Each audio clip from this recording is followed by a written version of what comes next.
Good morning, good afternoon, good evening. That is Jack. I am Conrad, and this is the 45. We are talking transfer not so stupid, some perfect windows for some of the Premier League clubs. This episode, we will focus on Sheffield United, who we got oh so wrong in our predictions. We had them both. Both of us had them. We did them very wrong. We underestimated them. They did very well defensively. Didn't score as many as they probably would have liked to, but obviously did very well to finish in the top half of the Premier League for a side that we had tipped to get relegated. I mean, it's a great season for a newly promoted side. 54 points, two behind Arsenal, ninth place, challenging for Europa League spot for quite a while. 14 wins, 12 draws, 12 losses. Defensively, to your point, they only conceded 39 goals. That's good for fourth in the Premier League. Very solid defensively and in goal, which we'll talk about here in a minute. Challenge for them going forward is going to be they don't score enough. They also only scored 39, so flat on goal difference, 15th in the league on goals scored.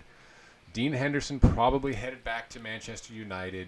Hard to say how much do you chalk him up. He's a good organizer at the back. But Matt Wilder also has them very well organized defensively, right? They just are a very well-schooled and well-organized and top-performing team with the talent that they have. Yeah, and I think that goalkeeper is the first issue that they're going to have to look at because Dean Henderson is likely going to be given a contract extension at Manchester United up to around £100,000 a week. And United would want Sheffield United to pay all of that, which doesn't really make sense for a one-year commitment. So instead, it looks like they're very close to confirming a deal with Aaron Ramsdale, who is part of the now relegated Bournemouth side. Played 37 out of the... Why is his head so His small? head looks very small. In real life, it's much bigger. But hopefully in real life, his arms aren't the small thing that he has to deal with, like our good friend Jordan Pickford. But I think what he has Premier League experience. He's young. He's English. He's very much like Dean Henderson in that regard. Now, can he replicate those performances? 15 million is a good number. It is a good number. It is quite a lot considering current financial circumstances, but you would imagine that since he's young, he's 22, you could then turn that around in the future for a bigger figure, considering that you're putting him into a defensive system that is pretty good. Now, we right before we recorded, we looked at the amount of XGA, expected goals against, that Sheffield United allow from open play in specific. And at 38.15 expected goals against, that's a pretty good figure in comparison, and they actually only conceded 32. So how much of that is Dean Henderson being very good? How much of that is them having a good defensive structure? Who knows? But they have good signs that Ramsdale, even if he isn't quite at Henderson's level, they won't take such a step down defensively that they might be threatened going into next season. Well, I think the corner number on expected goals against is really a surprising. Their expected goals against was 7.5, and they only conceded 2 off of corners. Which again, that how much of that is down to Henderson organizing them, or is it Wilder drilling them on those specific tactics? And that's just a gamble they're going to have to take. I think Ramsdale is a good purchase. It's a good number, and I think he'll do a good job in net for them. Moving forward, Matty Cash out of Nottingham Forest.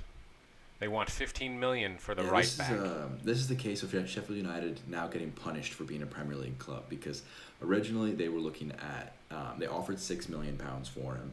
They were thinking maybe get $7 million, a bit around that number, but because they're a Premier League side, Nottingham Forest are saying, all right, you gotta give us that cash because obviously they have that big Premier League dough, and so they're going to want to get a bit of a piece of that. And it's interesting to see if they're going to have to back off of him. He's a championship level right back. I think he could make that step up at the age of 23. Played most of the season for Nottingham Forest last year. He would help them at right back, add a bit more depth in that position, and help them defensively. It's just a case of £15 million. That's quite a lot of money for a guy who has not yet experienced the Premier League. So it's that question of, are they going to finally be punished for their meteoric rise under Wilder, that now they're going to have to pay big sums for players that they maybe would have been able to use to get for much less? True story, difficult, no pun intended on the cash outlay there. Last up here, Ollie Watkins helped them score some goals. Brentford just missing out on promotion against Fulham in the play-in game or the play-up game, however you want to call it.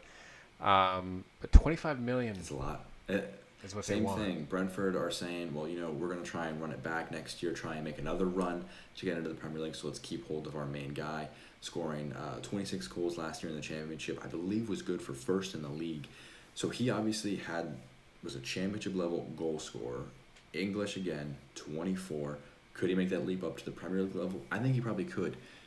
Could he make that leap at £25 million? If you're Sheffield United, I think there may be too many question marks there to guarantee at that number, so you may try and wedge that down a few million pounds.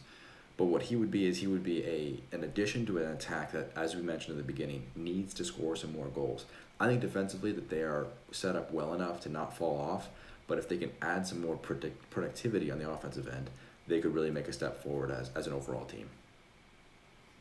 Yeah, I think this is where they're going to have a tough decision to make, given Dean Henderson's situation. How much of your performance was down to him being as solid and consistent as he was, versus splashing that money up front to try to outscore your own defense? It is a tough decision, and we will see how they navigate it heading into the Premier League restart back in September sometime in the future. A couple of weeks off, actually not too far off. For Jack, I am Conrad. This has been The 45. Please like, comment, and subscribe to us. Check us out on the Twitter at The 45. Take care now.